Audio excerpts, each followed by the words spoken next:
सरकारी नौकरी मतलब जॉब सिक्योरिटी और रिटायरमेंट के बाद जिंदगी भर पेंशन। इसीलिए लोग अक्सर सरकारी नौकरी के प्रति आकर्षित रहते हैं। लेकिन यदि सरकारी कर्मचारियों की बात माने तो एनपीएस यानी कि नई पेंशन में ओल्ड पेंशन यानी कि ओपीएस वाली बात नहीं है। नमस्कार, स्वागत है आपका मेरे चैनल पर। मैं हूं Pankaj Matpal, certified financial planner. आज हम बात करेंगे एनपीएस वर्सेस ओपीएस की। 31 दिसंबर 2003 तक जिन लोगों ने सेंट्रल गवर्नमेंट में जॉब ज्वाइन किया उन्हें मिली ओल्ड पेंशन, और 1 जनवरी 2004 से सरकार ने अपने सेंट्रल गवर्नमेंट के कर्मचारियों के लिए जिनका रिक्रूटमेंट 1 जनवरी 2004 के बाद हुआ, सिर्फ आर्म फोर्सेस को छोड़कर उन सभी के लिए लागू कर दी एनपीएस। और बाद में धीरे धीरे राज्य सरकारों ने भी इस एनपीएस को अपने यहां लागू किया, और उसके बाद सिर्फ वेस्ट बंगाल को छोड़कर सभी राज्यों में एनपीएस लागू हो गया। तो अक्सर सरकारी कर्मचारी ओल्ड पेंशन को ओपीएस के नाम से और नई पेंशन को एनपीएस के नाम से जानते हैं। अधिकतर सरकारी कर्मचारी इस एनपीएस से खुश नहीं दिखाई देते। उसकी वजह यह है कि ओपीएस एक डिफाइंड बेनिफिट पेंशन प्लान है। यहां पर पहले से यह बात पता है कि रिटायरमेंट के बाद, रिटायरमेंट के वक्त जो लास्ट सैलरी होगी उसके आधार पर पेंशन मिलेगी, और यह पेंशन सरकारी कर्मचारी को लाइफ लॉन्ग मिलती रहेगी।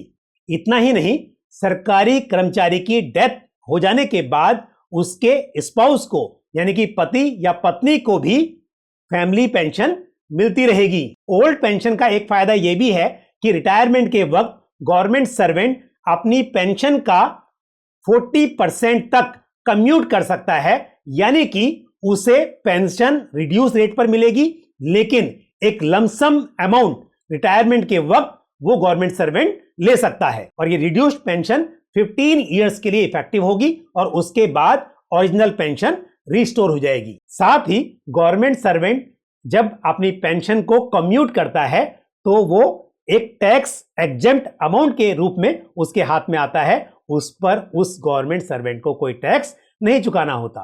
और एक बड़ा फायदा यह है ओल्ड पेंशन में कि जब जब न्यू पे कमीशन लागू होते हैं जिससे गवर्नमेंट सर्वेंट्स की सैलरी बढ़ती है, उसका फायदा पेंशनर को भी मिलता है। और साथ ही डियरनेस अलाउंस यानी कि महंगाई भत्ता, वो भी समय समय पर पेंशनर का बढ़ता रहता है। ओल्ड पेंशन की एक खासियत यह भी है कि 20 साल की सर्विस के बाद वॉलंटरी रिटायरमेंट लिया जा सकता है, यानी कि गवर्नमेंट सर्वेंट 20 साल के बाद पेंशन पाने का हकदार हो जाता है। गवर्नमेंट सर्वेंट जो ओपीएस के लिए एलिजिबल हैं उनके लिए एक फायदा यह भी है कि वो जीपीएफ के भी मेंबर होते हैं। उनकी सैलरी का मिनिमम 6% जीपीएफ में कंट्रीब्यूट होता है, जिसके बदले में रिटायरमेंट के वक्त उन्हें एक लमसम अमाउंट मिल जाता है। और बीच में कुछ जरूरत के हिसाब से, जैसे कि किसी बीमारी के इलाज के लिए अपना हो, या फिर किसी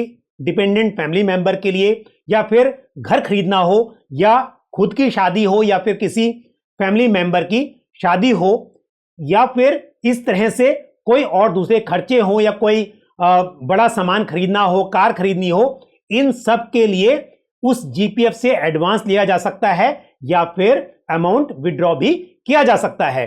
तो यह भी एक सुविधा थी जो कि जीपीएफ के सब्सक्राइबर्स के लिए अवेलेबल है, और यह जीपीएफ उन्हीं के लिए अवेलेबल है जो कि ओल्ड पेंशन के हकदार हैं। इन सब सुविधाओं को देखते हुए सरकारी कर्मचारी आज भी ओल्ड पेंशन की मांग करते हैं। मेरे एक एनपीएस के पुराने वीडियो पर तो बहुत सारे व्यूअर्स ने कमेंट भी किया है कि पॉलिटिशियंस एनपीएस के तहत पेंशन क्यों नहीं लेते, यदि पेंशन इतनी अच्छी है तो उन्हें गारंटीड पेंशन क्यों मिलती है, उन्हें भी डिफाइंड कंट्रीब्यूशन वाली एनपीएस में ही रखा जाना चाहिए। तो ये थी ओल्ड पेंशन जो कि सरकारी कर्मचारियों को बहुत पसंद है। अब बात करते हैं एनपीएस यानी कि नेशनल पेंशन सिस्टम की। ये एक डिफाइंड कंट्रीब्यूशन प्लान है, यानी कि यहां पर यह बात तय है कि गवर्नमेंट एम्प्लॉय को कंट्रीब्यूट कितना करना है, लेकिन पेंशन कितनी मिलेगी ये पहले से तय नहीं है। यहां पर गवर्नमेंट सर्वेंट की सैलरी का 10% अमाउंट एनपीएस में कंट्रीब्यूट होता है।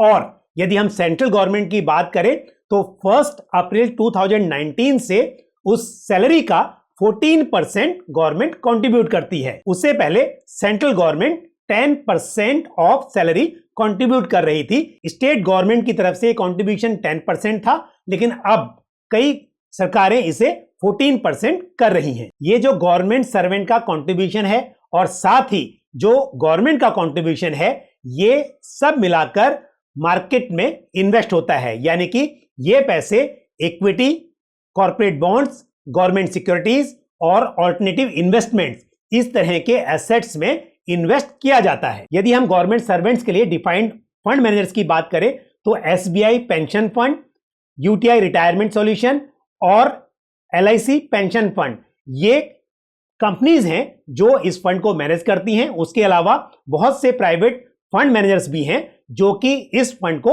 मैनेज करते हैं। वैसे तो गवर्नमेंट सर्वेंट को यह डिसाइड नहीं करना होता है कि उन्हें अपने कंट्रीब्यूशन का कितना एलोकेशन इक्विटी में करना है, कितना गवर्नमेंट सिक्योरिटीज में या कॉर्पोरेट बॉन्ड्स में करना है, लेकिन यदि गवर्नमेंट सर्वेंट चाहे तो अपने हिसाब से LC25 और LC50 के ऑप्शन भी चुन सकता है, क्योंकि ऐसा माना जाता है कि लंबी अवधि में इक्विटी में बेहतर रिटर्न्स जनरेट करने की क्षमता होती है।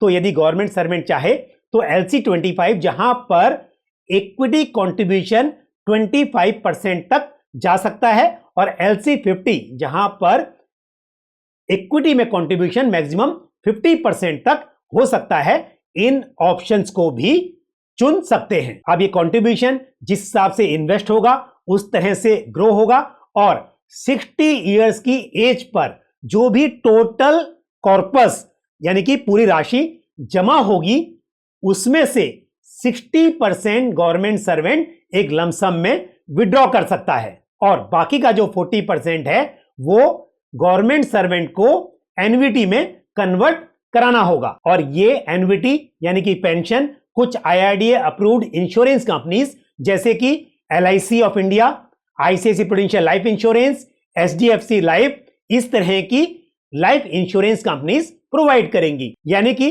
जो टोटल कॉर्पस इकट्ठा हुआ उसमें से मैक्सिमम 40% गवर्नमेंट सर्वेंट ने विड्रॉ कर लिया, और बाकी का जो अमाउंट है वो इन लाइफ इंश्योरेंस कंपनी के पास ट्रांसफर करना होगा एनवीटी परचेज करने के लिए। और यहां पर एनवीटी यानी कि पेंशन का किस तरह का ऑप्शन गवर्नमेंट सर्वेंट लेना चाहता है ये वो तय कर सकते हैं। यानी कि जैसे कि उदाहरण के तौर पर यह ऑप्शन लिया जा सकता है कि लाइफ लॉन्ग पेंशन मिलती रहे, और उसके बाद उस गवर्नमेंट सर्वेंट की डेथ हो जाने पर वो जो परचेज प्राइस था, यानी कि जिस पैसे से पेंशन ली गई थी, वो लमसम अमाउंट नॉमिनी को या बेनिफिशियरी को पे कर दिया जाए।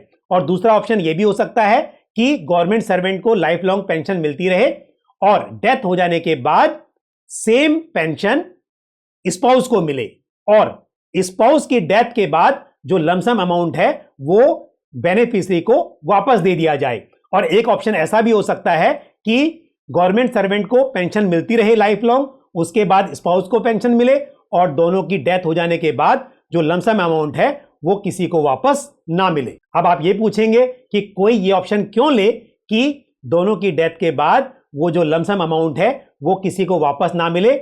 ये इसके लिए कि यदि लमसम अमाउंट वापस नहीं लिया जाता है तो ऐसे में पेंशन की राशि कंपैरेटिवली ज्यादा होगी इसके मुकाबले कि जहां पर पेंशन भी ली जा रही है और दोनों की डेथ हो जाने के बाद एक लमसम अमाउंट बेनिफिशियरी को वापस भी दिया जा रहा है। तो ये गवर्नमेंट सर्वेंट जो एनपीएस का मेंबर है वो रिटायरमेंट के वक्त डिसाइड कर सकता है, लेकिन एक बार जो ऑप्शन डिसाइड कर लिया उसके बाद वहां पर बदलाव नहीं हो सकता। तो एनपीएस में एक तो समस्या यह है कि रिटायरमेंट के वक्त कितना पैसा बनेगा ये तय नहीं है, ये सब मार्केट पर डिपेंड करता है। और दूसरी बात, साथ ही जो मैंने बात की कि ओल्ड पेंशन में महंगाई भत्ता समय के साथ बढ़ता रहता था, और साथ ही जब भी न्यू पे कमीशन लागू होता है उसका बेनिफिट भी पेंशनर को मिलता है, वो सब सुविधा एनपीएस में उपलब्ध नहीं है, जिसकी वजह से एनपीएस सब्सक्राइबर्स को या गवर्नमेंट सर्वेंट को यह लगता है कि रिटायरमेंट के वक्त जो पेंशन मिलेगी शायद वो काफी भी हो, लेकिन समय के साथ वो राशि शायद सफिशिएंट नहीं होगी, क्योंकि महंगाई बढ़ती रहेगी। कोई व्यक्ति यदि 60 इयर्स की एज में, यानी कि कोई गवर्नमेंट सर्वेंट यदि 60 इयर्स की एज में रिटायर होता है और उसकी लाइफ एक्सपेक्टेंसी 70 इयर्स, 80 इयर्स या उससे अधिक है, तो उस केस में डेफिनेटली समय के साथ खर्चा बढ़ता रहेगा और जो पेंशन मिल रही है शायद वो सफिशिएंट ना हो। इसीलिए गवर्नमेंट सर्वेंट इस एनपीएस से सेटिस्फाइड नहीं दिखाई देता। जहां तक सरकार का सवाल है, सरकार का कहना है कि उनके लिए ओल्ड पेंशन को जारी रखना संभव नहीं है, क्योंकि इससे सरकार पर अतिरिक्त दबाव पड़ता है। एनपीएस क्योंकि डिफाइंड कंट्रीब्यूशन प्लान है, यहां पर यह तय है कि कितना कंट्रीब्यूट करना है, लेकिन उस कंट्रीब्यूशन के आधार पर जिस हिसाब से वो पूंजी बनेगी उस हिसाब से पेंशन तय हो जाएगी। एनपीएस के तहत यदि कोई गवर्नमेंट सर्वेंट 60 इयर्स की एज पूरी होने से पहले रिटायरमेंट लेना चाहे तो उस केस में maximum 20% of the whole corpus lump sum में विड्रॉ किया जा सकता है और बाकी का जो 80% है उसके बदले में एन्युटी बाय करनी होगी। और गवर्नमेंट सर्वेंट अपने एनपीएस कंट्रीब्यूशन का, यानी कि जो खुद ने कंट्रीब्यूट किया है उसकी जो टोटल वैल्यू होती है उसका 25% तक कुछ विशेष परिस्थितियों में लमसम में विड्रॉ कर सकता है। और यह विड्रॉल पूरी सर्विस के दौरान मैक्सिमम 3 बार ही अलाउड है। ये रिटायरमेंट के वक्त जो 60% अमाउंट लमसम में विड्रॉ किया जाता है वो टैक्स फ्री है, उस पर गवर्नमेंट सर्वेंट को कोई टैक्स नहीं चुकाना होगा। लेकिन जो पेंशन मिलती है वो एज ऑफ नाउ यदि हम बात करें टैक्स रूल्स की तो उस हिसाब से टैक्सेबल है। और दोस्तों मैं आपको बता दूं कि फरवरी 2022 में राजस्थान सरकार ने घोषणा की है कि वो अपने सरकारी कर्मचारियों के लिए पुरानी पेंशन योजना को फिर से लागू करने जा रही है और उसके बाद छत्तीसगढ़ सरकार ने भी इसकी घोषणा कर दी है। तो यह आने वाला वक्त ही बताएगा कि क्या राजस्थान और छत्तीसगढ़ की तरह बाकी राज्य सरकारें भी अपने गवर्नमेंट सर्वेंट्स के लिए पुरानी पेंशन को बहाल करेंगी या फिर गवर्नमेंट सर्वेंट्स को एनपीएस के साथ ही आगे बढ़ना होगा। मुझे उम्मीद है ये जानकारी आपको पसंद आई होगी। इस वीडियो को लाइक करना और शेयर करना ना भूलें और साथ ही यदि आपका कोई सवाल हो या सुझाव हो तो आप कमेंट बॉक्स में पोस्ट कर सकते हैं। आज के इस वीडियो में इतना ही। अगले वीडियो में फिर आपसे मुलाकात होगी। अपना ख्याल रखिए। Thank you. जय हिंद।